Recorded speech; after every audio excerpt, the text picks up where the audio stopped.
Hello everyone, আসসালামু আলাইকুম। আজকের দিনটাতে আমরা যাচ্ছিলাম করাপুর। একটা মসজিদ আছে, মুঘল আমলে নির্মিত একটা ঐতিহ্যবাহী মসজিদ, যেটাকে মিয়াবাড়ির মসজিদ নামে সবাই চেনে। সো এইটা হচ্ছে এই মুঘল আমলে নির্মিত মিয়াবাড়ির মসজিদের দিক নির্দেশনা।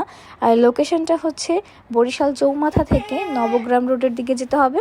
একদম নবগ্রাম রোড ধরে সোজা যেতে যেতে যেতে যেতে এরকম গ্রামের মধ্যে রাস্তায় এভাবে দিক নির্দেশনা দেওয়া থাকে। সো ওইটা দেখে আমরা সেই রাস্তা ধরে যাচ্ছিলাম। এই জায়গাটা আমি অনেক বছর আগে একবার এসেছিলাম। সো রাস্তায় যেতে যেতে আমার কিছু কিছু মনে পড়ছিল, অনেক বছর আগে যেতে গিয়েছি, সব কিছু ঠিকমতো মনে নেই। সো আমি রিমাইন্ড করতে করতে যাচ্ছিলাম, হ্যাঁ এই রাস্তা না ওই রাস্তা, এরকম করতে করতে। তো এনিওয়েজ বিকেলের দিকে আমরা বের হই, তখন 4টা অথবা 4:30 বাজে। বরিশাল শহর থেকে এখানে যেতে অলমোস্ট 30 থেকে 40 মিনিট সময় লাগে। ওই যে দূরে লাল রঙের যে বিল্ডিংটা দেখতে পাচ্ছেন, ওইটাই হচ্ছে আমাদের বেসিক্যালি আজকের গন্তব্যস্থল। একটা গ্রাম্য পরিবেশ যতটা স্নিগ্ধ আর সুন্দর হয়, জায়গাটা ঠিক তেমন। আশপাশে বেশ লোকালয় ছিল, ওখানে একটা সুন্দর দিঘি আছে, রাজহাঁস ছিল। আর আমার ছেলে তো পানি অনেক পছন্দ করে, তো ওখানকার দিঘি দেখে আমি একটু ভয়েই ছিলাম যে আমার ছেলে একবার যদি পানি দেখতে পায় তাহলে ও নিশ্চিত দৌড়ে পানিতেই চলে যাবে। এই জায়গাটাতে খুব একটা গ্যাদারিং হয় না, মোটামুটি খোলামেলাই পরিবেশ। আমি চেয়েছিলাম মসজিদের উপরেও একটু ওঠার জন্য, কিন্তু ওইখানে একজন কেয়ারটেকার থাকে, মসজিদের ইমামও থাকে, তো তারা ওখানে সিঁড়িতে বসে থাকার কারণে আমি আসলে সাহস পাচ্ছিলাম না উপরে ওঠার। আর একটু আগে ঠিক যা বলেছিলাম সেটাই হলো, আমার ছেলে এখানে এসেই এই হাতের বাম পাশের দিঘিটা দেখতে পায়। আর এটা দেখে ওর পুরো মাথা খারাপ হয়ে যায়, ও বারবার ট্রাই করতে থাকে কেমনে ওই দিকে দৌড়ে যাবে।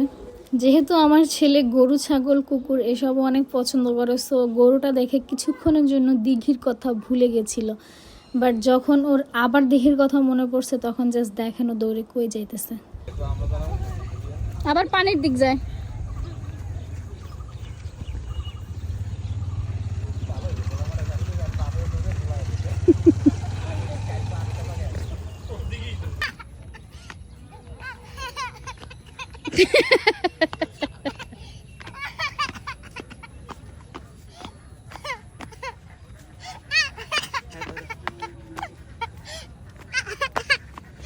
এই কি সমস্যা কি? সুন্দর। অনেক কষ্ট করে ওকে ওইখান থেকে মসজিদের এদিকে নিয়ে আসি। আর ছেলেদের আসলে মসজিদের উপর উঠতে কোনো সমস্যা নাই, ছেলেদেরকে উঠতে দেয়।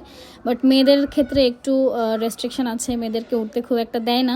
আমি এর আগে যখন আসছিলাম তখন উঠছিলাম, কারণ তখন এত লোকজন ছিল না, মাত্র একজন কেয়ারটেকার ছিল, সো সে উঠতে দিছিল। কিন্তু আজকে আসলে আমি ওঠার সাহস পাচ্ছিলাম না, কেন যেন মনে হচ্ছিল আমাকে বকা দিবে উঠলে।